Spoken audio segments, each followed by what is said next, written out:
ఏం చెప్తుంది? బహుజన అని నినాదం తీసుకొచ్చి, ఈ బహుజన నినాదానికి నేను నమ్ముతారా? ఇలా ప్రవీణ్ సార్ నమ్ముతారా?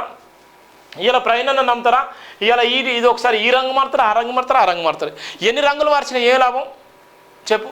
ఎన్ని రంగులు మార్చిన ఏ లాభం? నేను నమ్ముకొని వందలాది మంది ఇలా రోడ్డు మీద పడ్డరు. నేను నమ్ముకొని వందలాది మంది ఇలా అప్పుల పాలు, నేను నమ్ముకొని ఇలా వందలాది మంది ఇలా కన్నీటి పర్వతాలు, నేను నమ్ముకొని ఇలా వందలాది మంది ఇలా దొరలకు ఎదురుపోయి దొరలకు పక్షాన్ని నిలబడి దొరలు నువ్వేంద్రో దొర పీకుడు ఎందురని చెప్పినట్టు నువ్వు అదే మాట నమ్ముకొని కూడా వాళ్ళు కూడా ఊళ్ళో ఉన్నోడికి దొర ఏంద్రో దొర పీకుడు ఎందురో అని చెప్తే ఇలా దొరలు ఇలా వాళ్ళను పీకేసే ప్రయత్నం చేస్తున్నారు. మరి ఆ పీకేసే ప్రయత్నం చేసినప్పుడు వాళ్ళ పక్షాన ఎవరు నిలబడాలి?